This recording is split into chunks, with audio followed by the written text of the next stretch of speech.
Ngiyabingelela abantwana benkosi enkulu yakithi ekhili bamaNazaretha.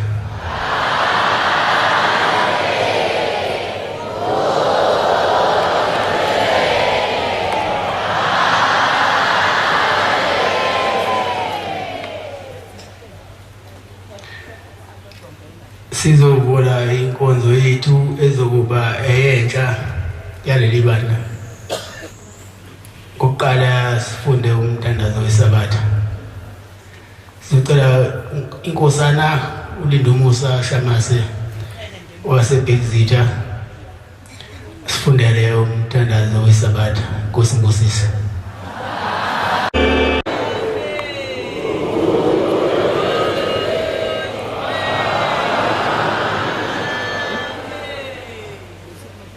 Ithuba sizonikeza intsha yaleli bandla itabayipheza bayifakaze ngemisebenzi emihle nemikhulu eyenziwa amakhosazane leli bandla. Inkosi babusisa.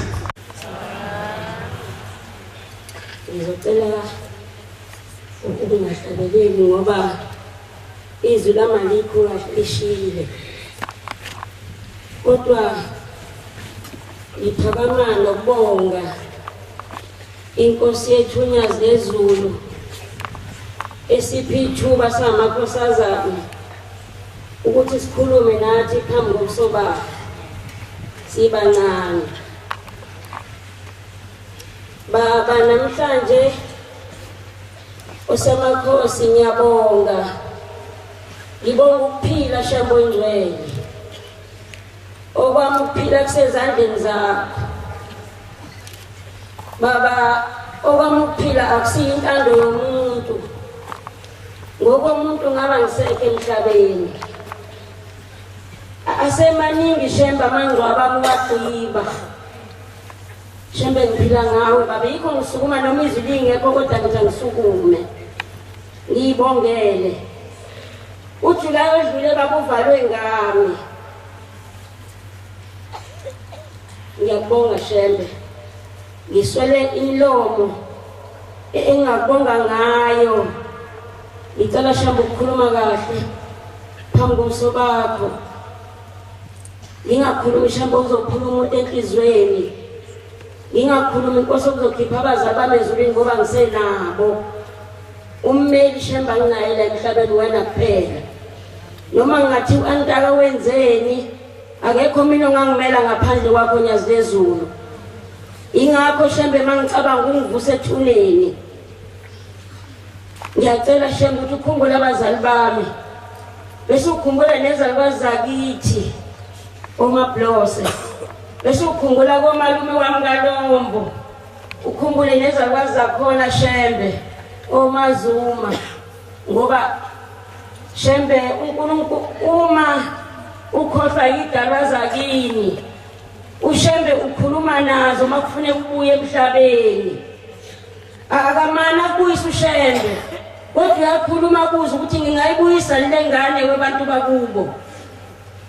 Ngidabela umuntu owakhe lokishini nowakhe eThekwini ogcine khohlwa yifamu lakubo. Shembe ngiyabonga ngintombazana kodwa ikhaya ngiyalazi. Ngiyabonga Shambo Ngcwele, ngathi ngiyabonga kanjani bonke ngithini ngezinto eziningi ongenzele zona. Shembe ngilalile kuvala uJulayi amasonto awu4, kodwa into engiyibongayo baba, umama wami wayenolaka wayengavusani kahle, evusana rafu kahle kahle ngamagcilo mina emantombazaneni awu5, kodwa uma wengenako ukuthi ngamagcilo. Wathi Shembe sengilele ebusuku umzimba wami unganyakazi, kungekho ukunyakazayo kimi. Wakuvala uJulayi wavalwa nami ngoba khona abantu abahlakaniphile abangena emadokodweni abanye abantu kanti baphethe izinto zabo. Ngathi baShembe Nkosi angikwazi ukuthandaza, kodwa ngiyakwazi ukuthi ngikhuluma noma ngimile mina nguNkulunkulu. Wathi sengilele okhukhini lokufa, ngabe sengimbiza uShembe ngabuza ngathi Nyazi lezulu ngathi lezi intandane ongishisa zona ekhaya zizokondliwa ubani ngoba uyabona bakwethu uma wenza into embi komunye umuntu okhumbula ukuthi kunemndeni ephila ngaye ngabuza Shembe nyazezo ngathi lezi intandane Shembe ongishiye nazo ezingasebenzi kwasasephakameni ezondliwa yimi bobaba bomala nikhona khuluma nonyazi izokondliwa ubani ngabe sengiyalala zafika intokazi zakithi ezu2 khona eshade kaNgcobo neshade kaGoba zathi mayifika zingibuka zakhala zabuka odongeni bangifihle ukuthi bakhala ngabona kodwa ukuthi Shembe bakhala yabi sifika inkosi yamakhosi uNyazi lezulu ubaba eShembe wabuza into eyodwa baba wakhona umkhulu wayehleli ngapha eduze kwami okumkhulu wamutilenzi wabuza wathi webaba ngiyenze njani lengane ngoba mina iyangisiza wathi umkhulu cha nathi lengane ethi yasize ekhaya Shembe siyakhuleka kwesicela ukuthi uyivuse yabi sithi uNyazi lezulu uzovuka antintaka uzovuka bafowethu konke sikwenzayo uzenzela wena ngiyakhumbula ngifike eJudiya ngingakayi eJudiya ngaphinda futhi ngalala ngoba ngalala amasonto amane nginganyakazi ngenze kulutho yonke into ngiyenzele endlini waphinda wafika umama kimi wafika ngithinta ehlombe wathi wena wisilima wesho njalo wathi wena wisilima uhleka nabo bonke abantu awumbonanga lo muntu ofike la nje obagada abantu wathi ungathembi umuntu ngicela wazi ukuthi mina ngiyahleka nosihlalo wezithazami namanje ukhona kodwa ngiyahlekana ngithi Shembe osikamakhosi ngicela umkhumbule anginizondi ngoba khona lento esenhlizweni yakhe ngaphakathi engayazi ukuthi yini Shembe ngicela ukhumbule umuzi wakithi kaNtaka ngihleli nabantwana Shembe abancane ibona abagadelwa umuzi bese uyangakhisa Shembe ngoba indlu kamase ngiyakhile bafowethu ningakhe emakhaya nakhi izindlu ezinhle kodwa mawungekho round ungekho uguqa awakhile sengathi abazali bethu bangathi mabakha mawubaba ekhaya wakho round wakho othi ukaba kusibani lo round ngoba izindlu ezinkulu ayisebenzi ngalezulwini uthi umama wami efika kimi uthi mntana ngingakhela indlu ngoba lo mthondo lengihleli bona ngifuna ufuneke ezulwini wakhiwa wena Nyazi lezulu nguqedile angazi Shembe ukuthi ngayithatha phela imali mawungaqhamuka ekhaya ungazi ukuthi ngithatha umhlanga ngakho round wasemhlanga lwaround bayaza bangakithi sengicela ke Shembe ukuthi uphinde ungipha amandla ngidilize lenkulu ngiphinde ngibekenye nizongizonda njalo awushembe Nkosi mina konke ngikwenzelwa uwe akukho ukuhlakanipha kwami nokwazi kwami futhi ngiyisilima nje bakwethu kodwa mawuzondithe njengoAntaka uthatha uthini ekhanda lami ngeke makhosazana ngiyeke ngingakhulumanga nani ngoba njengoba silana siniphethe makhosazana amahle inkosi ithi asihlonipha ngithi amen asihloniphe niyezwa makhosazana ukuthi inkosi ingivuse okhukhwini lokufa ingekho eduze kwami ngaphakathi yahamba yayigola ngishiya ngilelo okhukhwini lokufa angithi niyezwa uma sesenza okubi inkosi ayisiboni yini ngoba inkosi noma ngenzani olubi iyabona njengoba yabona mina ngisokhukhwini lokufa kodwa yangibonisa egoli yahamba bese sengisokhukhwini kodwa yangibona makhosazana asihlonipheni bantakwethu niyazwa sihloniphe emuva emakhaya kodwa inhlonipho iqala ekhaya uma wena ungahloniphi kini ngeke uhloniphe o-anti babizwa ngezalukwazi khona bese kushiwo yokuthiwa nje asikhathele lezalukwazi kodwa kumnandi lezalukwazi zuphethe umthetho ngazo zombili. Sicela ukuthi emathempelini u25 mangicabanga waziwa inkosazana.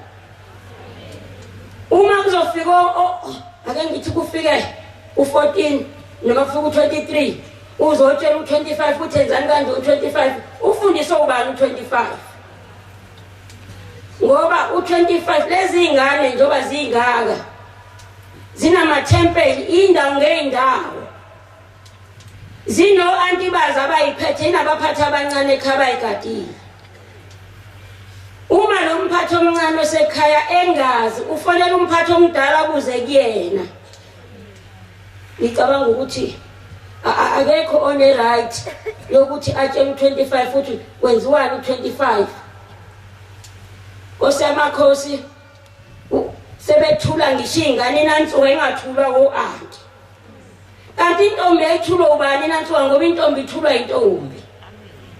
Namhlanje sekusuka abanye bali bathula inansuku. Ungawuthula kanjani nansuku uphethe u23?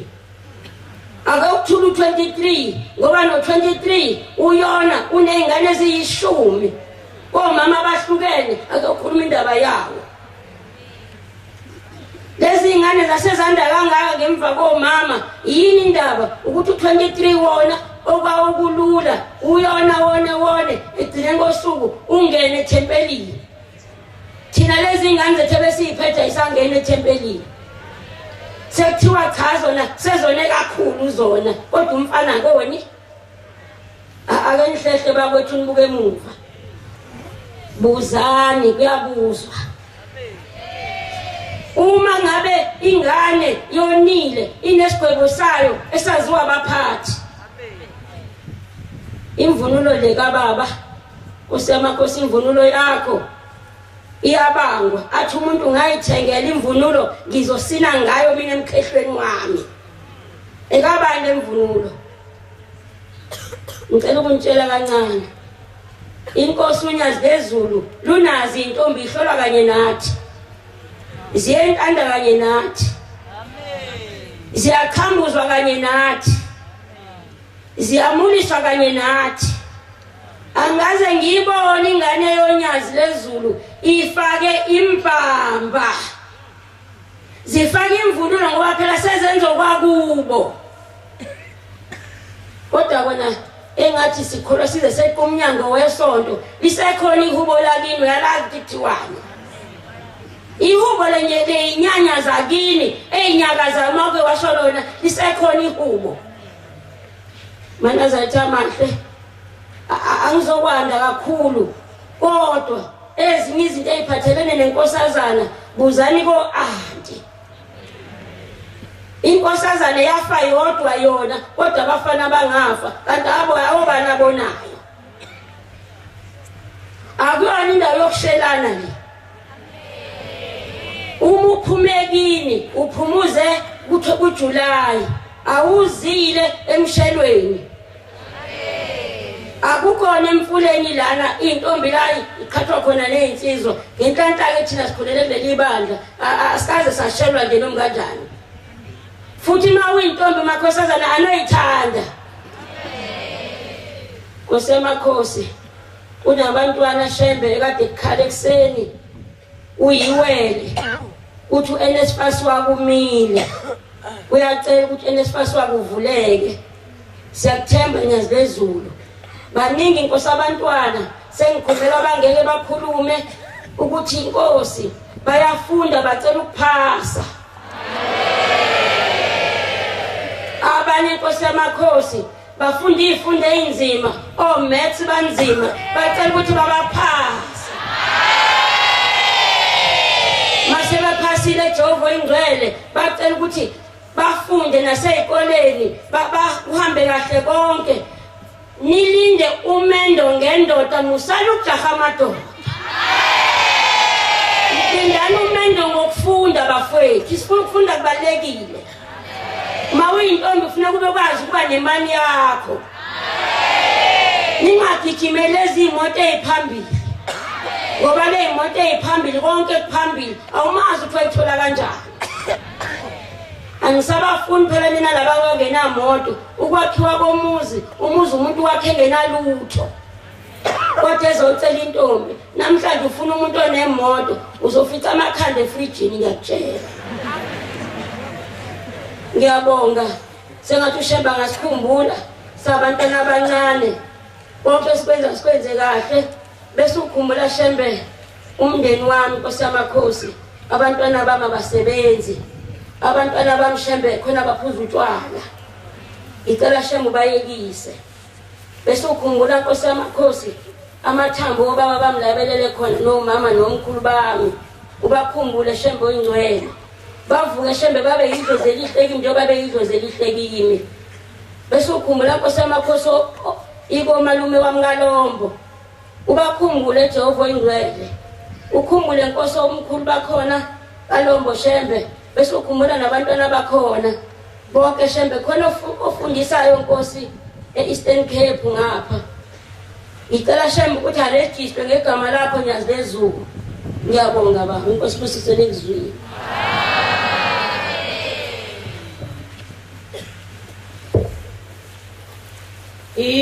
Inkosi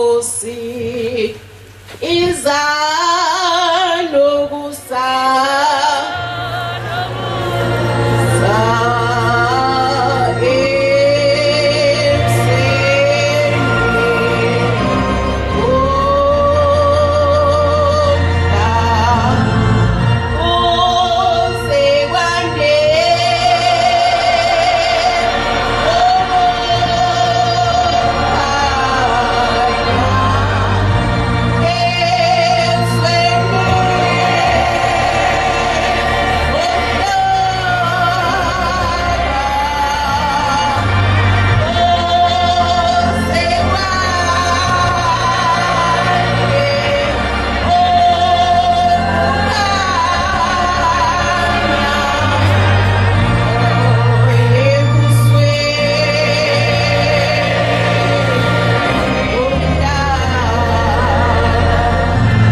lo khulumayo ukhumbuzile Shezi Thempelini lasemseni emzini. uNkulunkulu engcwele ufanele ukubongwa. Ngiyacela Nkosi leli thuba ukubonga. Kunezifundo engangizenza ngithe nje ngiphathi nazo ngase ngingena ukugula. Waqala ngokuthi njalo uma ngibuya esikoleni ntambama maqala nje ukuhlwa ngiphasa ubuthongo obunamandla. Ngase ngisabhekela yonke inkinga mangibuya esikoleni emini ngizizwe emva kwami ngithi ngiyabuka ukuthi balongilandela ngisothi angimboni umuntu. Okunye kuba izigizo umuntu ongisukelayo okunye ngize ngibaleke ngithi ngimboni umuntu. Saphasiswa ngaphasa ngabuyela ekhaya mangifika ekhaya ukufa kwashintsha. Njalo uma sengiqala ukuzumeka kufika into engicindezele. Maqhubeka izinsuku yagcina ngasalindi nokuthi ngizumeke manje kucishwa kuba mnyama endlini sekulala ifike lento ingicindezele. Ngagcina sengingasakwazi ukuhlala nokudla ngasahlala eswini. Kwabuya yonke into ngisho amanzi. Umfowethu uMandla wacela ukuthi ngilethwe la ebuhleni. Ngafika kuyisabatha ngangiphelezela uma. Izulu lalina kakhulu inkonzo yayisemadokodweni.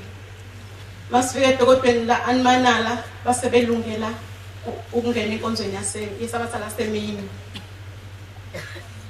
Basebesilungisela ukudla ngokusheshsha sadla. Kanti uma sidla nje ubamba umoya ngoba uyazi ukuthi ekhaya usuke ngingahlali ngishamazi kodwa kwasebuhleni ukudla kwahlala. Uma usexona ukuthi sengiyakwazi ukuhlala kanti ekhaya usuke ngingakwazi ukuhlala bengihlala nje ngiyintelele.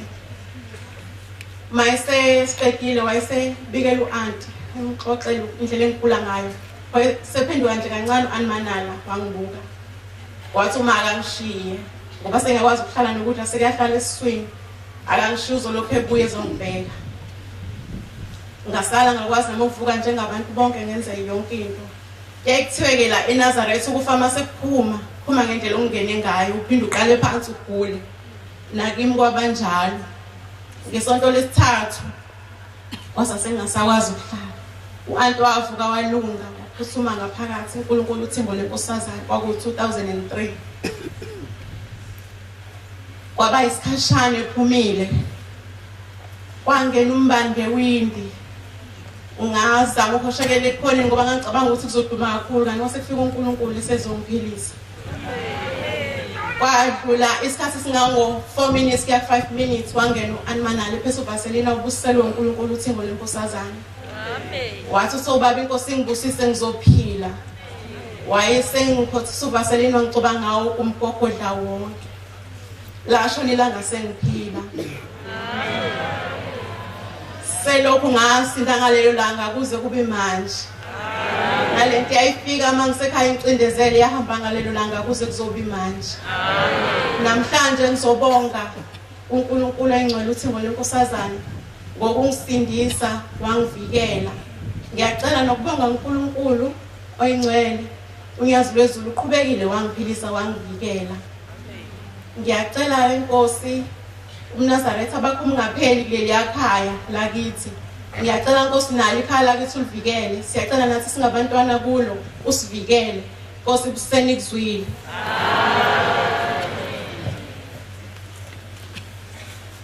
Malungithethe unyazi lwezulu lasebuhleni.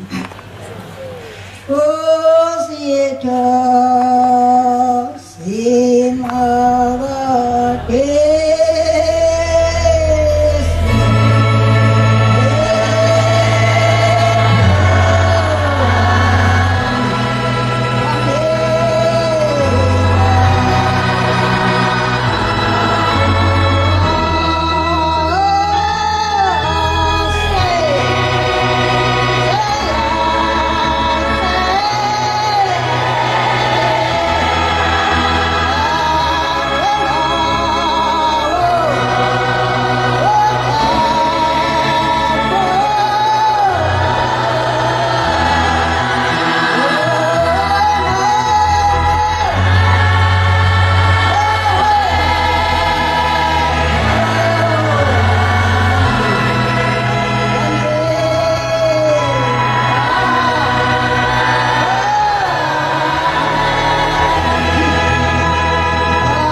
Amakhosi usinamalo wasemapondweni ngizozibongela uNkulunkulu Thixo kwimpi eyayidlungile kwindawo yakithi eMount Elifa ndaningasho nyazi lwezulu ngaphela Ndaniba ngobika bendibikele ekhaya ndihlela apha ekuhleni ndingazazi sendizothini. Kuthe sendingalindele bafona. Wathi sekuphethe ke umuntu ongumama, umke ungumakhoti. Lokade kuphethe ubhuti segugile ngoku. Unyana wakhe sowashona. Kwathiwa mangiphathe unkosikazi ngoba umfana wakhe usemncane. Andi sithunywa ngutata. Uthini? Uthi masize kuwe ecaweni yakho. Awu makoti. Niphi ngoku asisuke ekhaya.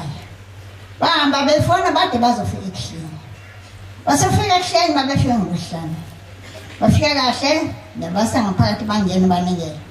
Bathi sizokhonza yonke inkonzo ande.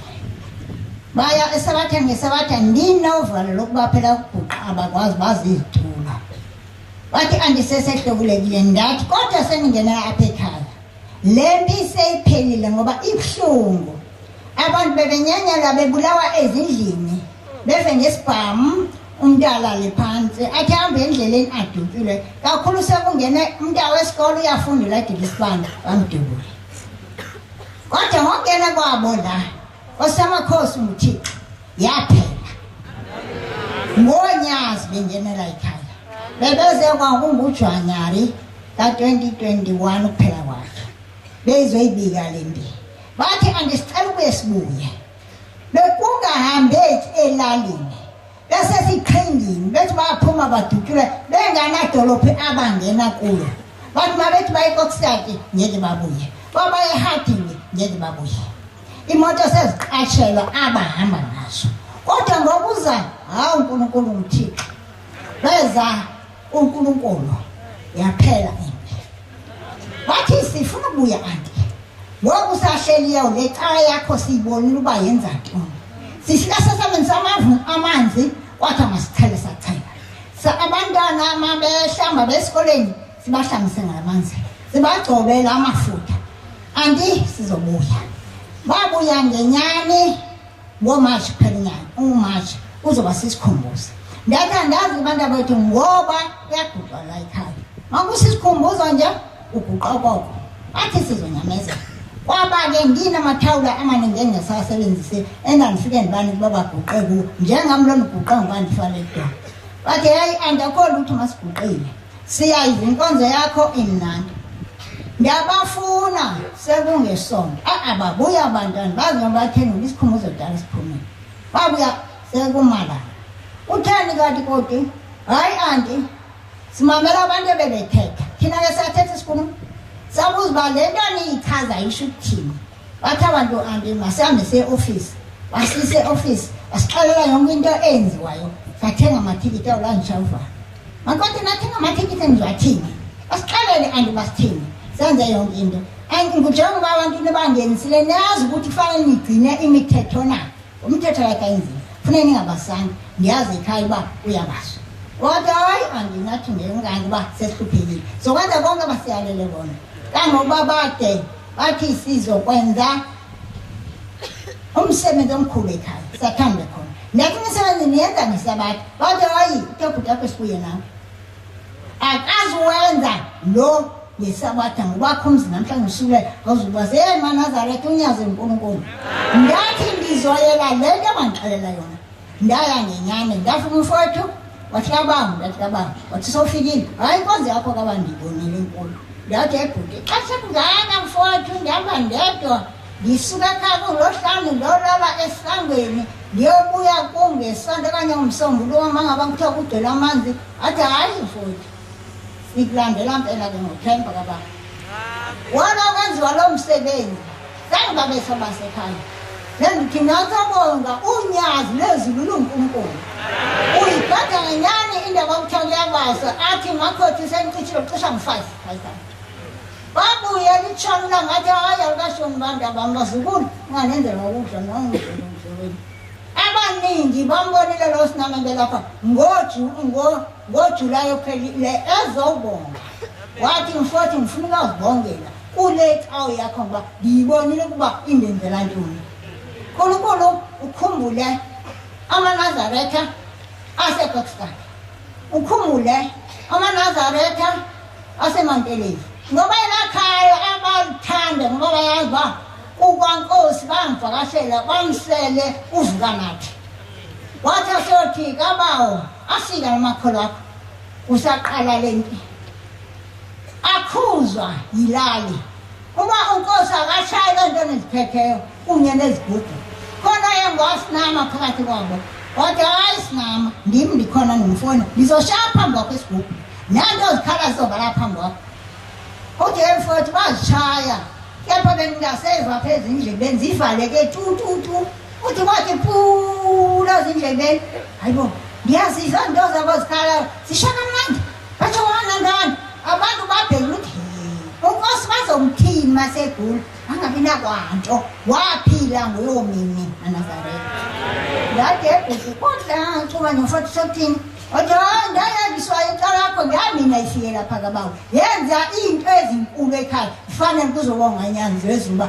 undenzele into ebendingayilindelanga hawu sendimdala kangaka nkosi amakhosi kuzoba khona ukukhanya sokhona nesiguqa abamane beguqa kuswa abantu besikakosithatha besuka emanteleni bezokwenza ukukhanya ithola ukukhanya nkosi amakhosi makukhule nifike sekuthiwa sekulithempeli ngoba kwabona bayithanda le bavulanishlekiseni yeyi ake inkonzo yakho ngithakusela nkosi amakhosi kukhona umnikazi wayo babekade bendiza ngegama endilosabayo bethi sisho anti mntatha kahle wo naphakama yithini u-anti wasebuhleni eThekwini eManazarethini okungcono ayisebendiza kahle bethi hayi ukhulu nangu ukhulu yezwa waseManazarethini wathi masithi waseManazarethini ngakakuthi emapondweni ayumthetho ungukhulu nje ungukhokho nje nokungakanani ke ngoba kufuneka abantwana bazi uba lo mntu sithini kuye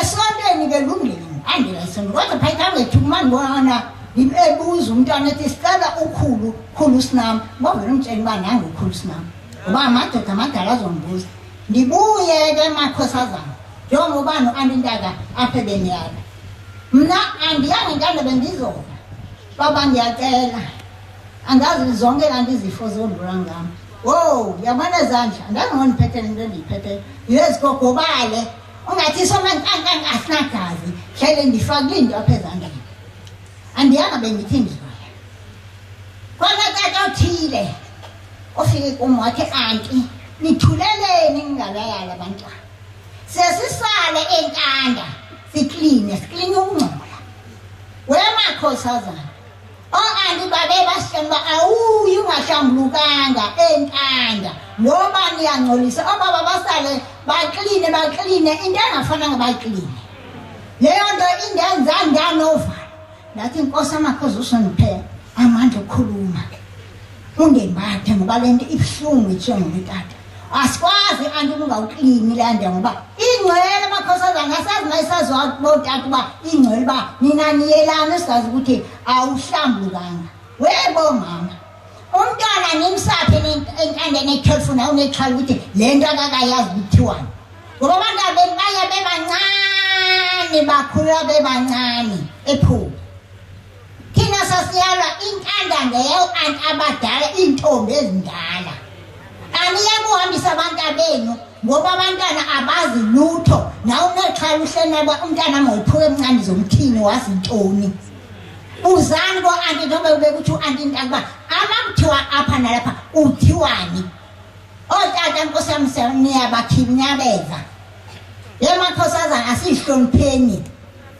zihlonipheni imizimba yenu libona botata nibaphathisa into ezimbi babuye bazositshena ndazi bazozikhuza zithini ndiyangamenkani kodwa kufuna omama abathu bathi anti sikhathele ukuyala izingane zingena ngenkani nentini labo sengahlala phansi ndabayeka andazi ngoba khona le nto kanje nicela ezikolweni babantu basenifuna imisebenzi nizoyifumana njani nihambe nongcolisa inkanda into enkulu engeke kuqala umkhosi kaJehova ungayiwanga imigidi nayo yaqala ngoba kukayiwe inkanda wena utheni ngokuyongcolisa uzozithola phi izibusiso nento ezinhle umsebenzi uzowuthola phi yeyi masihlonipheni njengoba bebisho andingani baba sizibongela kakhulu ngomzi wasekhaya ungikhumbule uNkulunkulu njengoba bebisho andingani ninezitha angazi bakwenzeka kanjani emakhaya hayi ngiyaphila ekhaya sofika la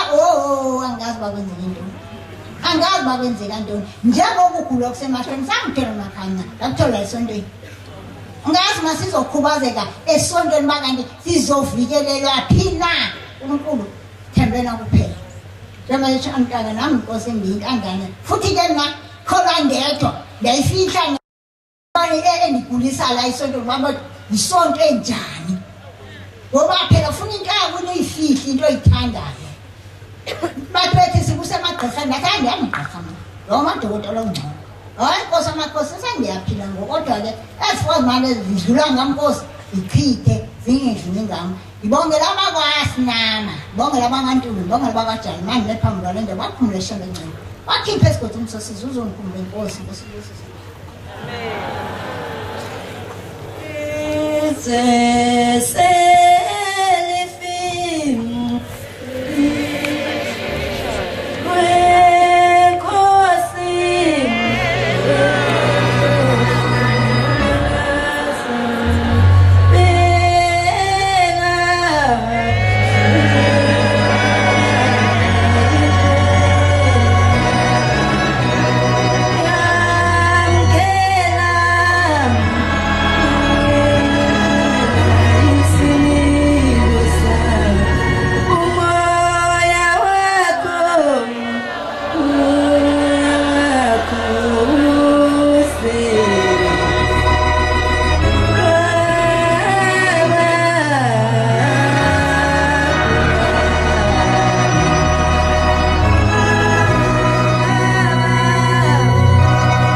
ayingikhethe inkosi asekhayeni ushembe nyathi phezulu singibonga ukuguqa kwami lana phambi kobuso bakho ngicela kungabi isenengiso lo oguqile uzimkhithi inkosazana kwaphoswa kuma eMpumalanga isekhunda kodwa ngokudabuka ngokuzalwa ese-Eastern Cape inhlaba yami lapha ikhona shembe ngumsebenzi wakho ngiyabonga Nkosi ukuthi wangisindisa ngizonikeza ithemba abazali abanengane ezihlushwa ukugula kokuwa mina wakulapha ushembe ngizihambile inyanga kodwa zazi ngisize ngalutho ngaphapha masekulate nomama ukuthi yizeleze lokwesikuhambayo masibiyele kushembe ngoba kwakuphikisana umndeni ngithe mase ngibuyele ngube nemhlophe kwabuya ngamandla ukufa nezikhuluma kanti yilapho eseyivalelisa khona waphuma ngiphindanga ngagula bamangala nangangifunda nabo mabehlangana nami ukuthi wena lo ngoba ngangiphendika ihlaye eklasini mase kuvukile lokufa ushembe uyasebenza ngikhumbula ngibekwa sandla ngumuntu kodwa ngomthandazo wami nomama sasiguqa sikhuleke mase kunzima simbiza ushembe wangisiza ushembe wangiphilisa nami bantwana benkosi okungishaye kungilethelana ngizovuselela umthetho ngathi umthetho uyafa kakhulukazi ngiqale ngapha kosisi bamaduku ngoba indaba iqala kubo iskate ngesabatha asigqokwa manje ingane lezi esifundisayo ukuthi iskate ngesabatha asigqokwa bese sibonela komama bazi sibona ukuthi kulungile lokuthi ngigqoke iskate nami ngesabathi ngana nangu mama usigqokile esifungweni asigqoke iskate uhamba nobaba siyakwabheka bezayo asigqoke iskate igqoke ibhayi la eNazaretha siyacela bomama lisilekelele nani einganeni mayingaphuma ingane ingenalo ibhayi ihambi emhlanganweni ongenali makungenayo imali thatha yona lencane ingaye emhlanganweni izoza ngokuzayo ayithengela amabhayi kunokuthi iqhamuke lana seyigqoka iskate akubukeki kahle abo anti bazabakhathele nabo bayabukela nje bayathula babuke ngoba lokho liyashunyayela ivangeli ko-25 nasemathempeleni kodwa alingene ebantwini. Angazi ngoba incwadi yasho ukuthi ona azi akanakuthethelelwa. Mawaphula umthetho okuwazi angazi ukuthi ubheke ukuthi uzothethelelwa kanjani. Bazali ingane maziqale emathempeleni. Ingane musu ukuthatha ingane ukuthi asihambe mntana msiye emhlanganweni kanti kwasethempeleni ayibonakala ngesabathi ibonakala kayi1 ngenyanga. Isifungo ayisihambi ubese wena uyayithatha mntana masihambe semhlanganweni. Vele izefika ibe yisaphula umthetho lana ngoba ngani ayiqeqeshekanga kwasethempeleni ngoba iyadoja ilihambi isabatha. Iyamakuthanda yona. Isesifungweni iyamakuthanda yona. Sonke siyile esikolweni besifunda kodwa besivukela khona ko-25 esikolweni. Manje ingane zamanje okutshela ukuthi ngiyesikolweni angeke ngize ngikhona ku-25. Angazi ngoba kuthiwa isifungo asephulwa uyofika uthini phambi koJehova ngomhla wokuphela. Nanokuthi nikuquzele ingane ukuthi maziye emanzini iye ukuthi ingane hayi angabi ready. Elokufilanga lona likhethi noma kunini lihlala li-ready. Kuyafika ukufa ingane ngade yagqoka ingubo emhlophe ilokuthi angabi ready niye emanzini bese kuyayifika ukufa iyofika ithini ngale kwelizayo. Bantwana benkosi ngicela ushembe uNyathi lezulu usize usikhumbule endaweni yaseMpumalanga amakhosazana aphelile aqedwa yona ingubo emhlophe ngoba kuneyimine ngale basuka ngapha baye ngale bayofuna umsebenzi. Abanye bashiya amakhosikazi ekhaya abanye bashiya bathembisile mabefika ngale bese badlala ingane bayishiye. Ngiyacela Jehova usize umuntu mengabe esuka ekhaya ethi uyofuna umsebenzi ngale emazweni angenhla cinga umsebenzi phela ungabe sowufika ubona inkosazana bese ubona inyamazana wena ukuthi mawuyibambe uyona uqeda uyashiya wena uyaqhubeka njengoba bekasho nina niyaqhubeleka konke kwenu kuyama wabo ngapha kithina. Ngiyacela shembe Nyathi lezulu ukuthi ungikhumbulele abazali bami abalele ethulini lomhlaba akhulukazi ubaba angimazi nokuthi wayembalo njani ungcono mama ngiyalazi ithuna lakhe. Ubaba nginawe ngimazi nokuthi wayembalo njani kodwa emzweni yami khona okumbikelayo ukuthi naye mshuse walala.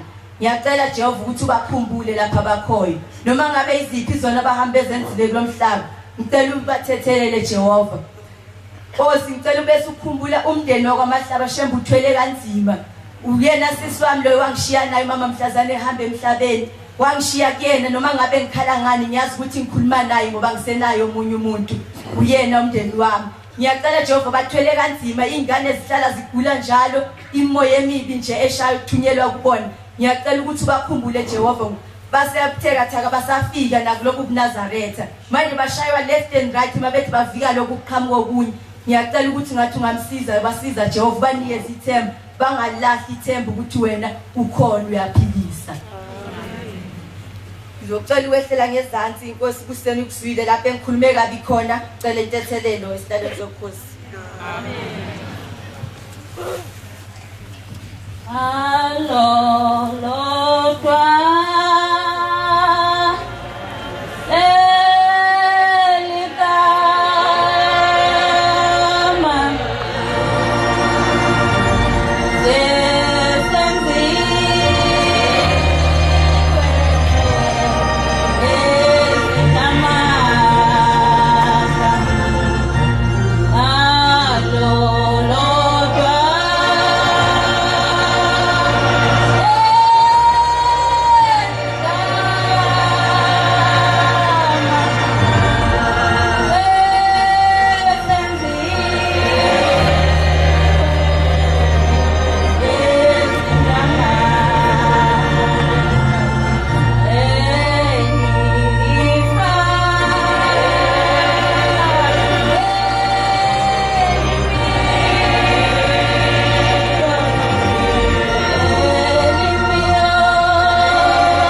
Inkosi enkulu yasebuhleni bamaNazaretha. Lokhu ugxile phambi kwesihlalo sasezulwini, ugcinile wabamkhwanazi kwasokhulu, esempelini lasensikeni. Umkhokheli wami uNdlunkulu umkhokheli uMantombela, umshumayeli uNgqulunga, umphathi wami u-Antumfeka. Bantwana abahle basezulwini ngiyazibongela, ngibonga uNkulunkulu omkhulu wasebuhleni wasezulwini. Ukuba Nkosi uthe mangabe ukhetha abantwana bakho abazoba semhlanganweni wakho ingcele kaJuly, nami wangikhetha uNkulunkulu omuhle wasezulwini. Ngiyabonga-ke Shembe, ngibongela isalukazi esizala ubaba ugogo intombi yakaSethwayo, okuyena uNkulunkulu wasezulwini owayehamba nobaba umqali wendlela. Ngesikhathi eshumayela ugogo umkhokheli uMaduma egibisina isikhumbuzo sikababa mkhulu, ngavele ngamcabanga ugogo mina ngimbonanga ngoba kuthiwa wahamba ngonyaka ka-77 nakhona wahamba esemdala ngoba ngesikhathi sikababa mkhulu wayevele seyinkosikazi. Bantwana basezulwini uthe mangabe ikhuluma ngase ngimkhumbula ugogo kuthiwa kuyisalukazi sasinamandla kakhulu ngoba bathi izinto thina lezi siye sithi esiyilindayo mangabe kuwumhlangano omkhulu, ugogo yena wayengakulokothi nhlobo ngomlomo wakhe. Bathi njalo ngey'khathi zesiguqo wayenendawo yakhe la ayithandaza khona ngaphandle nesihlahla sakhe. Bathi okuyethi mangabe egugulwa emzini thizeni mayesefikile lowo muntu wayephila, wayehlala ephakameni. Ngiyacela-ke uNkulunkulu omkhulu wasezulwini ukuthi Shembe umkhumbule ugogo lapha ekhona, Nkosi yamakhosi, ngoba Shembe indlela yakho inde kakhulu. Uye uthi wenza ngendlela okuyiyo kanti khona la ophazama khona. Noma ngabe kuthiwa Shembe imithetho yakho igcina kangakanani, kodwa ake sazi ukuthi mhlambe nasemndenini wayehamba kahle yini ugogo. Ngiyamcelela-ke Shembe phambi kobuso bakho ukuthi uyikhumbule leya ntombi, ngoba yasikhombisa into enhle Shembe, yasikhombisa ubuNazaretha bakho. Nanamhlanje siyimbethe ingubo emhlophe esiswini sikamami sonke. Ngiyacela Shembe ubakhumbule kanye nabafowethu Shembe, abanye babo Nkosi abasebenzi, ukhumbule nomfowethu omdala. Zonke inkinga namacala obaba omkhulu awela phezu kwakhe Shembe oyingcwele. Impilo yakhe inzima kakhulu, ngiyacela Shembe ukuthi umkhumbule ubhuti. Bese Nkosi asekuphakameni Shembe ngihlabelele sihlabelele Nkosi ngiyahalalisa. Ngibonga Shembe umswa wakho nothando sithanda ngawo siziyintombi zobuNazaretha. Nkosi asekuphakameni Shembe ngiyakhumbula ngisey'ntabeni zasePitoli ngifunda ngomunye unyaka. Kwathi ngiseKhenana ngi-aplayile ukwenza i-advanced diploma.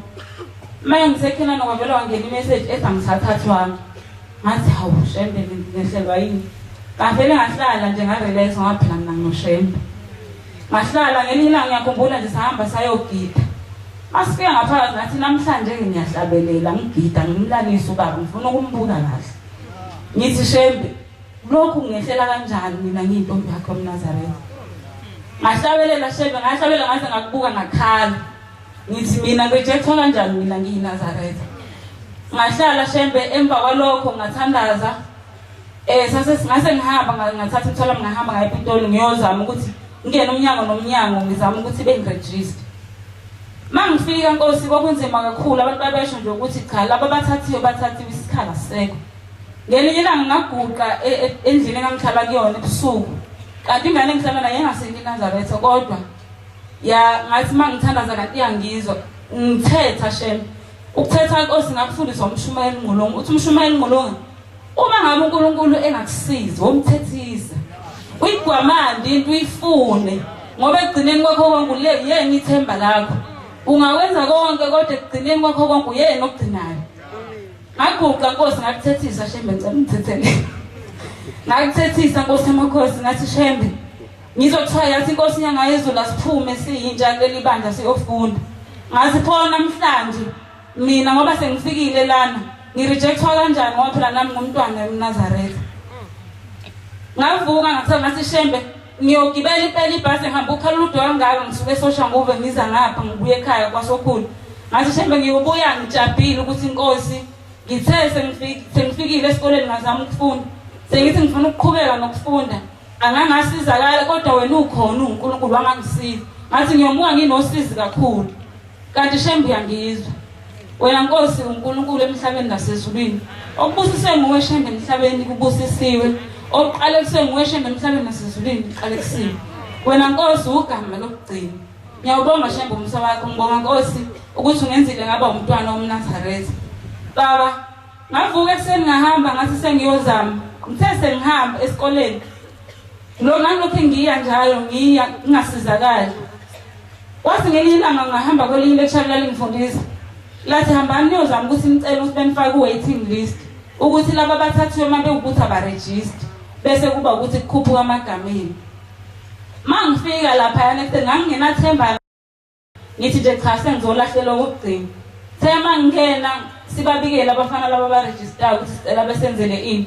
Base bese labafana ngithe ngisakhuluma nalo wase kukhuluma umunye ubaba ophethe khona la uregister khona wathi lesi student number sakho hawu ngisishi student nami athi hamba yo register ngithi hawu kanjani wathi ngithamba yo register hawu Shembe kanjani unjani ngahamba kosesezulini ngaphuma mangithi ngiyafika ngiyaphatha ama modules hawu kuyaqhubeka kuyenzeka konke ngegama lakho ngiyazosezulini baNazaretha amahle Nkosini noma ngabe luphi usizi noma ngabe kuthiwa inhluphe enjani esiyembethe noma ngabe kuthiwa Nkosi asekuphakameni Shembe inkinga zingakanani zobaba nobaba omkhulu emzini yasemakhaya Shembe wena Nkosi uyimpendulo yakho konke baNazaretha ngiguqela ngizonibuyisa ithemba ngiyumntwana omncane ngithi noma ngabe kuthiwa yini ayikho into okumele isisuse esitalweni sasezulwini ayikho into okumele isisuse kuShembe ngoba egcineni kwakho konke Nkosi ugcina yena. Ngiyacela ke Shembe ungikhumbule ke nami ngahlisele Shembe isibusiso qhubeka Shembe ungifihle phansi kwephiwo lakho Nkosi.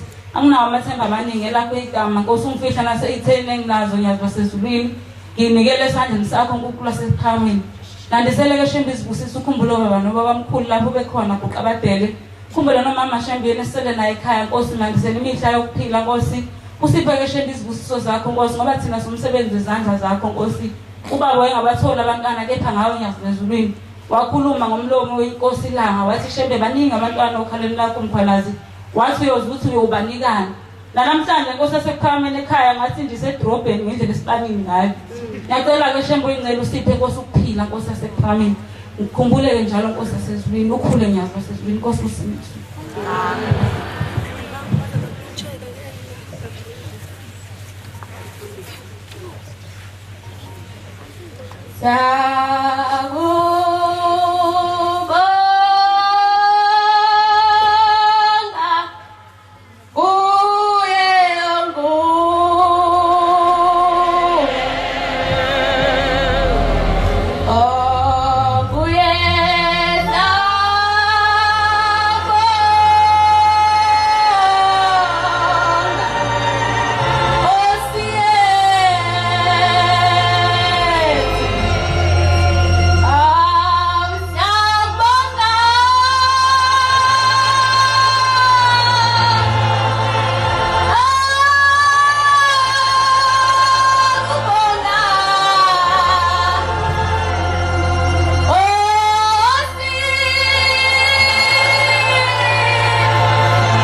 Nkosi ngikuqela lapha nginovalo okuqile phambi kwesihlalo sobukhosi umntwana omncane unomcebo akabiyela ethempelini lase oxolweni aphansi komshumayeli ubiyela umkhokheli uMampanza kepha ngokuguqa ngokwesikole ngiphansi komshumayeli esiyavuka umshumayeli Dumisa nomkhokheli uMakhaya. Nkosi ngikuqe phambi kobuso bakho ngizobonga Nyaziphezulu. Umkhulu Shembe Nyaziphezulu siswele wona amazwi okubonga siswele uNkulunkulu amagama okubabaza. Nkosi kunamhlanje sivukile bese ngazi ukuthi sizovuka kepha kungumusa wakho sivukile Nkosi sikuqile phambi kobuso bakho sizintetama zakho Shembe. Kuthe Nkosi ngolesibili sengibuyela ekhaya ade ngiphuma lapha Nkosi. Ngisesekusini ebheke Nkosi eThekwini Nkosi. Kuthe Nkosi sisandela la ngasemthebheni. Samtshela uDrive sathi hayibo Drive napho ngathi nginuka amaklashi. Kwenze njani? Uthi uDriver hayi khululekani masha. Hayi hamba imoto bekhalo mama bethi hayi lokhu singenile nje le moto kuyashisa Driver kanti kwenze njani? Ethi uDriver hayi bovulana amawindi bokuthi niyashisela into inkinga ikubi. Kuthe Nkosi hayi ngenza ukuthi mina ngayazi ke imoto mangasithanda ukubheka. Ngithi sorry Driver. Ngimncane kodwa ecela ungilalela. Iyanuka iklashi yakhe angazi kwenze njani. Ethi mshana lalela usuyawazi uDriver wena uzothi drive ngathula. Kuthe senjalo Nkosi ihamba imoto se-freeway. Ayihamba impela le moto le angazi nokuthi ispeed sayo sikubamba. Ithe Nkosi sihamba kunjalo negqomo liyasha emotweni. Yavela yaqhuma isonto laphuma Nkosi bakhala angazi obaba bebelapha yabaphuma bashiya imoto isimiti yaphuma isonto yaqhasha yasabatha imoto yami imoto ayimi imoto sakhala ngoshami sathi weshembelekelela Nkosi waba khona Nkosi yami imoto. Amen. Uma Nkosi singabongi namhlanje sazi ukuthi sobonga nini ngoba singathi masiphuma lapha Nkosi kusesithule. Wena Nkosi ubile nami ekhathini enzima. Nkosi ngabe ngenza iphutha mangase ngakubongi lokho. Ngiyababonga Nkosi abazali abangilethele enkolo. Kunamhlanje Nkosi ontanga yenza sabazazi nokuthi bawobani emagama abo. Nkosi siguqe phambi ngoba sakho cela usithande samakhosazana ngoba mangase sithi Nkosi sicela ukukuthanda thina sizohluleka ukukuthanda Nkosi. Kepha Nkosi siguqe lapha sicela ukuthanda wena Shembe sibaningi cela ukudedithwe Nkosi kusenikuzwini. Nkosi yethu simakade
Unyazi lwezulu okuqile lapha unkule wabadludla ithabani thempele emacambini Mshumayeli ubabkhoza umkhokheli umama Phumulo Khoza Manazaretha nami ngizoguqa lapha ngomntwana omncane ngizocela ukubabaza ukukhulu kaShembe Manazaretha thina njengeingane ilingi lethu sike silandele ngoba silandela abazali bethu Manazaretha uShembe wayibonakalisa ubukhulu bakhe wayibonakalisa ukuthi ubani emndenini wakaDludla ngiyakhumbula nyazi lwezulu ngemunye unyaka kwakuyisikhathi lapho okwaqala khona iCovid ngalowo nyaka loyo sathi nje ekhaya singalindele lutho siyilalele ngoba Manazaretha njalo uma silala kuwekuthwalala nathi njalo ngo6 Manazaretha sathi sesileleke ekhaya ebusuku okumakhaza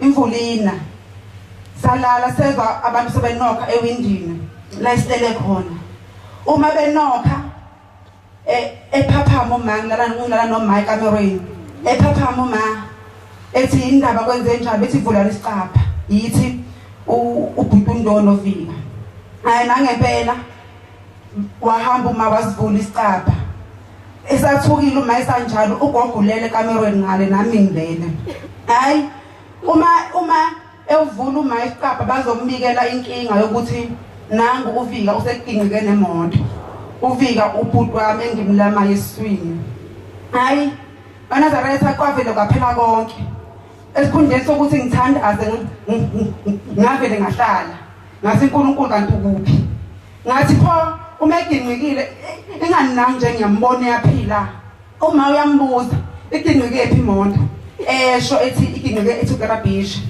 hayi banazaretha ethi umapho limelephi emthinta uma emthinta emzimbeni akanalutho hayi kuqala ungazi ukuthi akukholakali kwathi emva kwesikhathi nje sincane lasingena i-breakdown isihamba ikhanyisa ama-light shembe ngavele ngabona ukuthi uNkulunkulu ngempela uma esechaza uma esesho uyasho ukuthi imoto yathi miphuma eleni nomgwaqo uthi wakumemeza wathi shembe kanti ukuphi yathi la isilala yalala ngomhlanje uthi wakumemeza kakhulu wathi shembe waphuma engenalutho waNazaretha siyakubonga ukukhulu kaShembe siyakubonga uNkulunkulu sephameni uyivezile ukuthi ubani kuthini nathi bantu abasacela ukuthi uShembe asikhumbule njalo asenze simazi ukuthi ubani ngiyakhumbula ngelinye ilanga kwakukhona inkosikazi yayinosizi ekhalayo kepha le nkosikazi yayinazaretha ithemba lawo likuShembe emazi uShembe ukuthi uNkulunkulu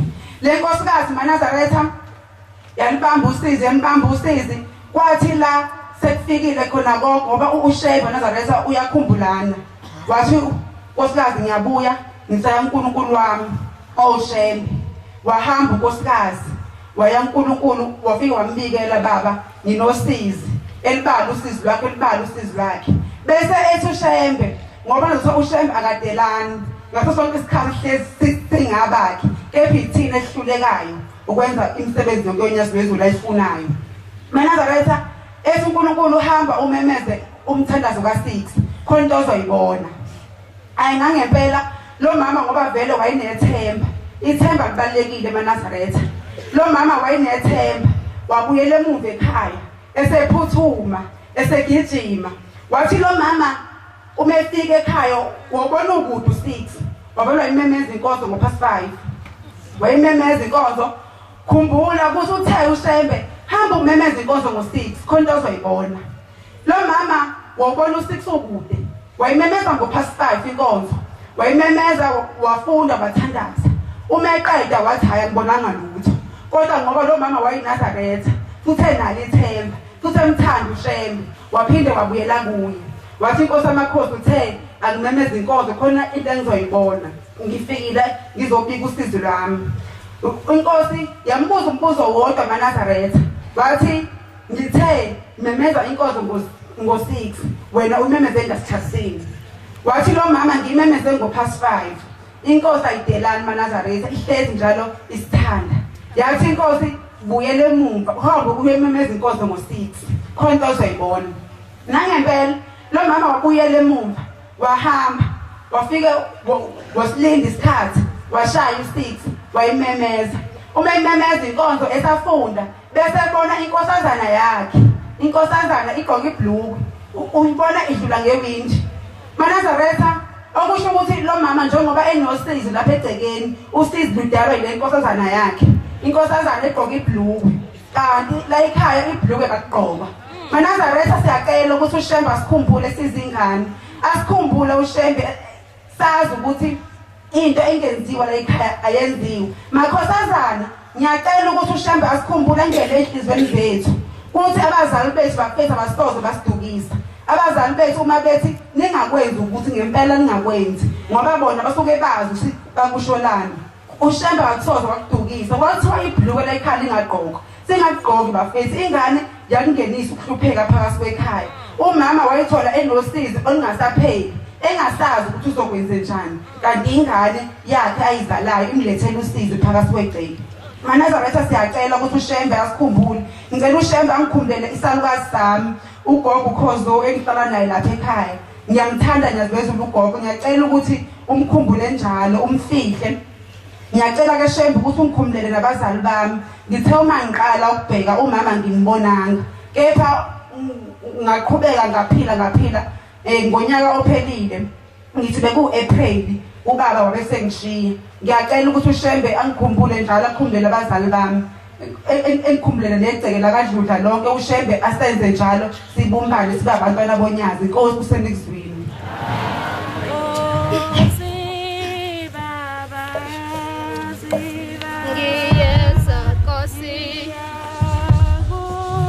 Siyabonga bakaza ukuthi nokumnandi siphiwe abayiphethe inkosi zibabusisa.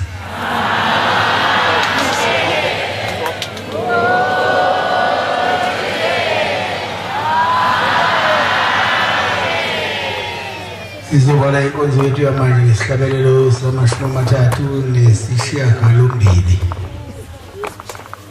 38 sizocela unkosana uZweli Makhathini wasesabelo sifole nasebele inkosi Mbusisa.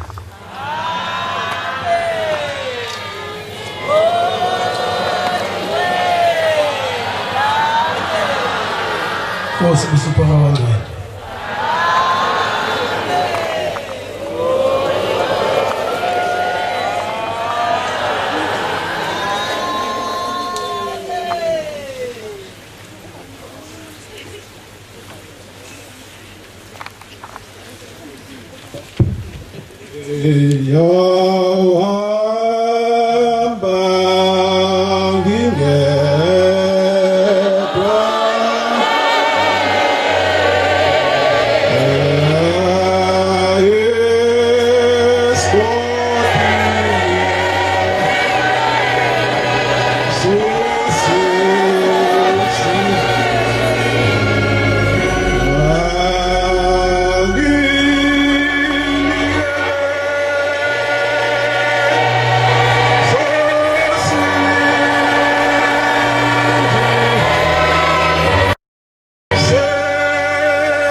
sentombi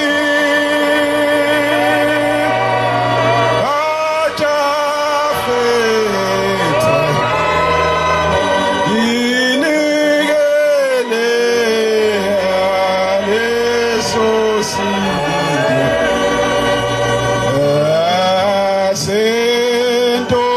sentombi ajafetha